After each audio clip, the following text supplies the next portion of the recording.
Namaste and welcome to Simplifying Meditation. This is the first episode. Today I am going to talk on why it is difficult to meditate regularly. Let me tell you why I started it. Many of my friends have started meditation, but soon they find it difficult to meditate. It is difficult to sit for a long time. It is also difficult to keep your attention focused for a long time. The mind keeps wandering. You learn meditation because you want to be happy, but soon you feel bored. You start meditation to be peaceful, but the mind is not peaceful at all. Those friends asked for my support. What they said was true. I myself have experienced all these difficulties. It is important in life to learn meditation, but it is more important to be able to continue it. To continue the journey for a long time. Only starting meditation is not sufficient. Before starting the journey, you need to have the right view of meditation. It is just like having the right map before you travel. That is why the first lesson of the Buddha is Samyak Drishti, that is the right view or right understanding. Without the right view or understanding, you cannot achieve much in any field. To be able to continue meditation for a long time, you need to have the right understanding of meditation first.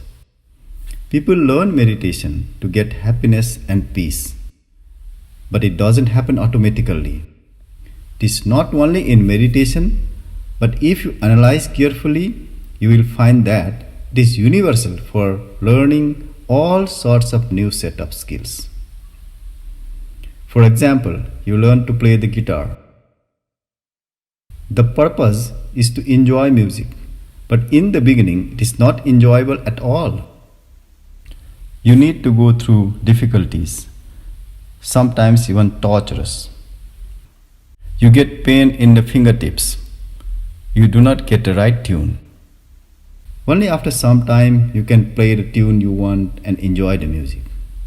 It is the same with learning cycling, driving, or swimming. I hope now you understand. So expect that sometimes meditation can be boring and difficult. The only way to overcome the boredom is to keep continuing the practice. Buddhist texts mention 5 kinds of hindrances to meditation. They are Kama Chanda, Vyapad, Thina Middha, Uddhacca Kukucca, and Vicikiccha. These are all spiritual terminologies in Pali language. The first one, Kamachanda, means desires. Your mind wanders because of the desires. You are sitting in meditation, but your mind drifts into imagination. You are meditating, but you might be thinking of your beloved, or money, or a dream house. A friend of mine is an insurance consultant. He went for a 10-day meditation camp. When he returned, he shared with me that as soon as he closed the eyes for meditation, the mind engaged only in the planning of the insurance business. I'll meet this person and that person and talk in this way and sell the policies. It is humorous, but it happens to everyone. Only that the business would be different. The second hindrance is Vyapad. It means ill will. You think bad of your enemies. We all have many enemies. That's the truth of life. You want to harm them, but you cannot do it in real life. So you do it in your mind. When you sit for meditation, you have lots of free time to think bad towards your enemies. The third hindrance is Thina Middha. It means lothness or boredom. Certainly, watching a movie is entertaining, but meditating is boring. It can be very, very boring. So boring that you feel sleepy or fall asleep. The fourth hindrance is called Uddhacca Kukucca. It means restlessness. You are meditating but you feel restless. Your mind worries about this and that. Many things in life are not okay. You start thinking about them. You feel anxious and agitated. Or you might be feeling the regret of something you haven't done or you have done in your life. You become so restless it becomes difficult to sit quietly. Finally, you want to leave meditation. The fifth or the last one is called vicikitsa, means doubts. Now you feel bored, restless, and finally start to be skeptic to meditation and spirituality. You start thinking that all the business of spirituality could be baseless or just speculation. It could be that there is no real benefit of meditation or spirituality as it is said. I am only wasting my time. If I invest this time in some other work, it would be more beneficial. It is just like when you are learning to drive and you feel driving is tough. You curse on yourself. Why the hell I am learning it at all? The regret in meditation is even darker than in learning other skills. It is because if you cannot learn driving, you curse yourself alone. You can see other people have learned driving. But for meditation, you cannot see how masters or some other people can meditate effectively. You cannot distinguish between the skilled meditator and unskilled meditator. Like you can see skilled prayers and unskilled prayers with your eyes, but you cannot see about the meditators. So you become skeptical that the masters could be just lying and fooling you. You will experience all these 5 hindrances during meditation at some time or other. It is documented and explained in the scriptures because it is the conclusion of experience of many thousands of years. Now, what you do when all these or one of these happen to you, you cannot fight with them. It is because you cannot fight with your mind. Your mind is stronger than you, or in a way, you are your mind. If you fight, it will be like you are fighting with yourself. You will cause harm to yourself. It is said, the more you resist, the more it will persist. All you can do is to be aware of the hindrances. Whenever you become aware, you can smile at your monkey mind. In this way, you understand the habit of the mind. Indeed, meditation is to see the mind. You can watch the mind game. Just smile at it and return to the practice. If one method of meditation is not working, try another method. The method itself is not meditation, so you can try any method. It is not a problem. This is why here I will focus on introducing as many methods of meditation as possible. Then you have many options. If one method is not working, you can shift to another method. Having many options is like being rich. When you are rich, you have many options. When you are poor, you feel miserable because you do not have many options.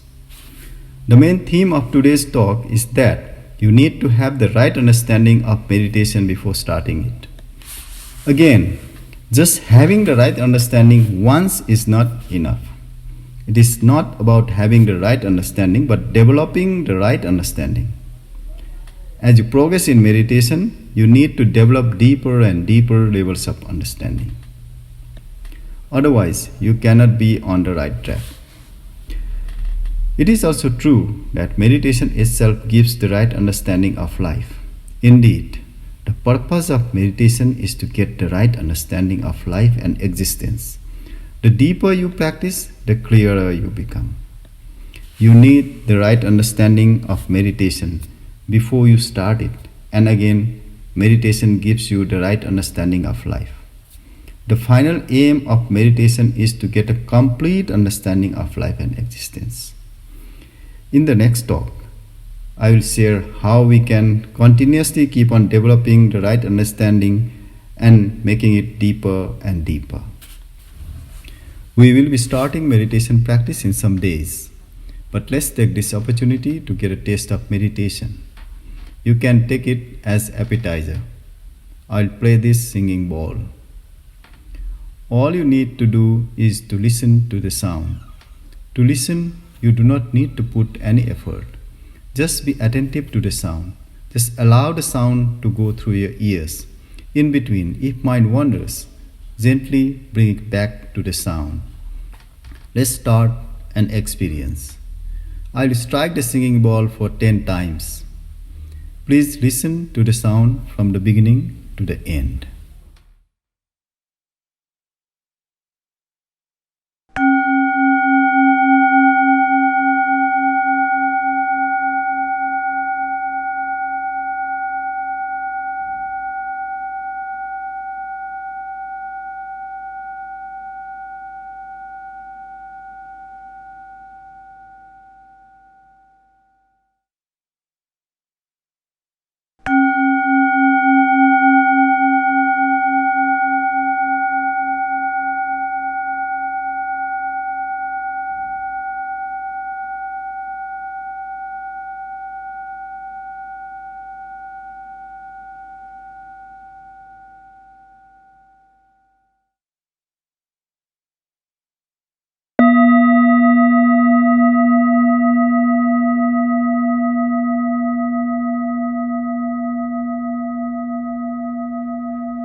Thank you, and let's meet in next session.